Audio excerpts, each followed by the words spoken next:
السلام عليكم ورحمة الله وبركاته داوديال كسو دوادا muuqaal kaloo cusub waa saaxiibkiina cabdirashiid qanciye channelkan haddaad ku cusub tahay waxaan idinka codsanayaa inaad taabataan subscribe like share tawna waa dhankiina maanta dabcan waxaan soo qaatay talaalkii ugu horeeyay ee covid 19 ama coronavirus talaalkiisa wadanka Jarmalka sidaad ogtihiin wixii ka dambeeya sanadkan bisha 10aad coronavirus waxa uu noqon doonaa in qofka markuu istalaalayo uu ku bixiyo lacagahaas uu bixinayana isaga jeebkiisa ayay ka ahaan doontaa waxaana la filayaa dawladda wadankaasi Jarmalka in ay dadku xogaa cadaadis halkaas ka saarto in si degdeg ah loo soo tagalaalo talaalkayga intaan idinkaga sheekeen sida uu socdo talaalka wadanka Jarmalka marka loo eego waa si xawli ah dad badan ayaa istalaalaya oo u badan dadka wadankan u dhashay dadka wadankan martida ku ah iyo sidoo kaleetaba dad yani doonaya inay qaataan talaalka Soomaalidu qayb ayay ka yihiin oo waxay doonayaan inay istalaalaan waqtiga ugu horeeyay Soomaalidu waxay ahaayeen yani qofka Soomaalida markasta oo eegtana waxa uu fiiriyaa qofka kale ee Soomaaliga ah inuu istalaalay inuu talaalka qaatay inuu talaalka wax ku noqday iyo xaaladaha marka cabsi baa jirtay aniga xataa waa ka cabsi jiray yani waxaan isdhahay de markii qof kugu dhow istalaalo adiguna markaas istalaal laakiin talaalka si loo maleynay ma aha talaalka waxyaabii laga filayo ma aha dawladda wadanka Jarmalkana waxa ay fududeysay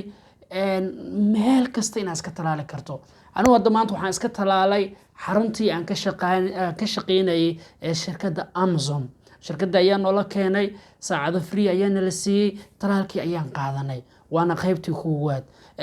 gacantaas bidixda dhac lagaaga siinaya in lagu geliyo cirbadii in kale maba ogaanaysidba saaxiibo badan oo safka aan ku jirno oo macallin sharmaarku uu kamid yahayna de maanta oo suuligay ku laabanayeen waxay taagan yihiin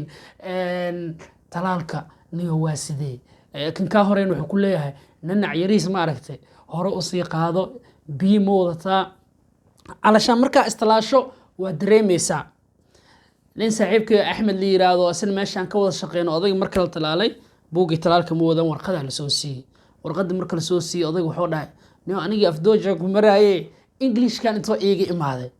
marka xogaa khalkhal baa meeshas ka jiro Soomaalida iyo qaabka isu talaalayso laakiin talaalku waa muhiim hadii aad doonaysid inaad safarto hadii aad doonaysid inaad maqaahido yani aad si normal u gasho جيم كوكليتو dadka sameeya dhalinyarada waa u muhiim waxa laga yaabaa inaan test marin oo aad toos u gasho balanta hadan waxaan haystaa 4 week kadib inaan qaato talaalkeygii maalintii axadda ee ugu dambeysay garoonka kooxda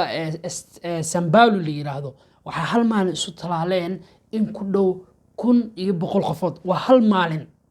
dadka cadaanka waxay talaalku ugu ordayaan waxay qayb ka tahay waxyaabaha ay doonayaan wixii soo socday ogyihiin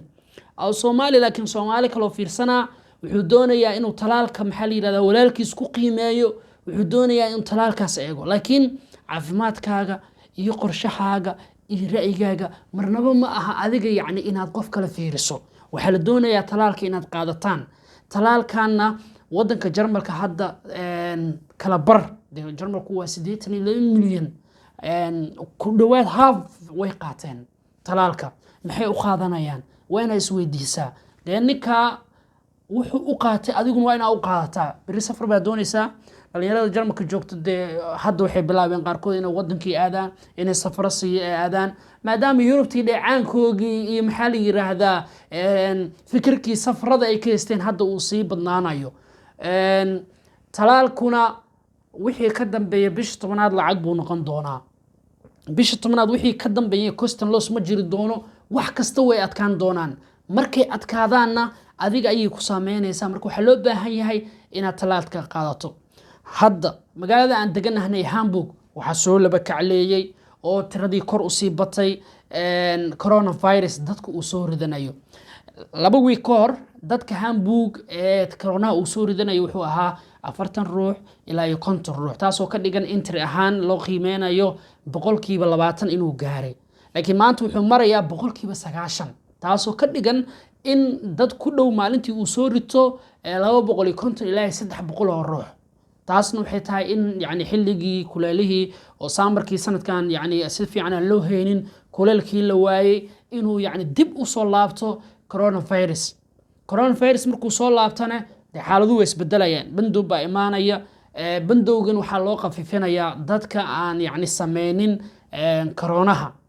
waxaana mar kasta dowladdu hadda xoogga ay saartay in yani dadka jarmalku sidaan ognahana waa federalism gobolka Hamburg waa gobolada ugu fiican oo meel kasta ay ka helayso talaalka waa gobolka ugu wanaagsan oo yani coastal looska si fiican loo sameeyay gobolkan dariskeena ee la yiraahdo Niedersachsen waxaa la sheegay in Niedersachsen waa dhowr magaalo kamid ah in yani la joojiyay yani talaalada qaar talaaladu way kala duwan yihiin kan lagu durayo talaalada qaar balan baa qabsanaysa balan markaa qabsanayso يعني تلال هبل هداربتو بلانتاس با qabsanaysa talaalada kaleeto oo sida ka Mareykanka soo saaro oo kaleeto waa iska fududeed oo tagaysa biyatoyga oo kaleeto waxa loo baahan yahay inaad balan qabsato marka balamahaas waxay bilow u yihiin cadaadis pressure iyo maxaa la yiraahdaa in dadka lagu adkeeyo in talaalka si fiican aysan u qaadan marka waxa la doonayaa talaalka inaad qaadataan inaad tagtaan xalay waxaan soo talaalnay in ku dhow 20 ruux oo Soomaali ah 20 ruux oo Soomaali meel ka wada shaqeysa ayaa hal mar istalaalay yani dhamaantoodna way ku qanacsanaayeen cid wax ku noqoto ma jirto qaarkood waa jirtaa moos soo qaateen koolay madana soo qaatay mid afakaadho soo shiitay mid caaniga adduun soo habeestay qalin inuu galayo u maleeyo kan Soomaaliga laakiin talaalku sidaas maaha waxa waaye cirbad yar oo dhac lagu siinayo wax ka yar 5 daqiiqo ayaa dhac lagu siinaa kadib markii lagu talaalo 15 mir baa meer fariisanaysa waxa laga yaabaa qofkii inuu dabaqo dadka qaarkeed isku tabar maaha dad baa iska xanuunsan laakiin talaalka qaadanayo dadkaas intay wax ku noqdaan baa la diidaya marka waxa la doonayaa inaad nasato 15 mir baa lagu siinayaa 15 kaas mir ayaa yani nasiino ku qaadanaysa kadibna howlahaga iska sii wadanaysa inkastoo shaqadaada ku laabaneen laakiin hore baa u sii baxaysaa dhinaca Soomaalida magaalada degan hadda Hamburg waxa degan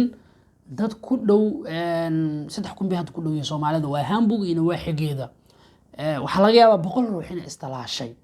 weegan laakiin waxa uu yahay weegi ugu badnaa ee Soomaalidu ay istalaalaan waxaana u sabab ah waxay fahmeen talaalkan wuxuu yahay waxay fahmeen wax yani la doonayo inay isu talaalaan talaalka marka wuxuu ku fududeynayaa inaad yani waxyaabo badan ka samaysato gudaha wadankan Jarmalka inaad ka samaysato Hamburg sportigu kale yani tiibikada ciyaaraha ma daawan kartid hadaadan istalaalin dukaamada kaleeto markii xaaladdu xumaato oo yani corona uu sii bato waxay noqonaysaa in yani dhibaato aad ku kala kulanto balamaha kale lagu adkeeyo baaritaan iyo adduunyo aan gasho laakiin marka ay soo talaasho ayfa waa iska galaysaa adiga ragii ugu horeeyay magaalada isku talaal waxa kamid ah saaxiibkii Amiin Soomaalidu uu ku wargeliyay wuxuu ku yiri saaxiibayaal istalaala yeela sameeya Soomaalidu waxaan ku dhaanay Amiin oo hotel sidaa noqoto baan eegeynaa kadib baa istalaaleena laakiin hadda odaga waa laga daba imaaday talaalka xaaladiisu way fiican tahay xalana rag badan baan isu talaalnay dhalinyarada kale tan waxa uu baaqi lahaa inay yani sameeyaan hadda gudoomiyaha jaaliyada Hamburg Axmed Soomaali iyo jaaliyada magaaladu waxay wadaan mashruuc in yani loo fududeeyo Soomaalida balamada qaar loo sii qabto si ay meesha u tagaan waxaana la sameyn doonaa in qof kasto Soomaali ay doonayay inuu istalaalo talaalku uu qaadan doono talaalka maanta aan qaata hadii aan ku soo koobo xaqiiqatan waxaan dareemo ma leh xaaladdu waa iska dhidin jawigu waa degan yahay isla caawa waxa laga yaabaa shaqadeeda inaan sii aado yani anigoo ku qanacsan baan istalaalay balanteeda kale tan waxaan haystaa 4 week kadib waxay noqonaysaa marka bisha soo aadan adiga 14keeda meelaha ayaan talaalka labaad qaadanaya marka saaxiibadeeda asxaabtii ugu xiran dhamaantiinba coronavirus xaaladiisa Hamburg waa laga deerinayaa xaaladda guud ee Jarmalka waa laga deerinayaa cudurkaana adduunku waa ka suuli waay waxay noqotay mid yani meel loo raaca la waay waa soo laabanaya waa baxaya tirada hadda uu soo ridanayo cudurka magaalada Hamburg dabcan aad iyo aad bay u badanaysaa waxaan idinku tali lahaa inaad qaadataan talaalka aad iyo aad buu u wanaagsan yahay waxaan rajaynayaa in muuqaalkan aad sii gaarsiin doontaan saaxiibadeeda ku xiran channelkan iyo saaxiibadiinaba لايكتا شيرتا سبسكرايبتيغن waa ii muhiim waa saaxiibkiin qanciyo oo idin leh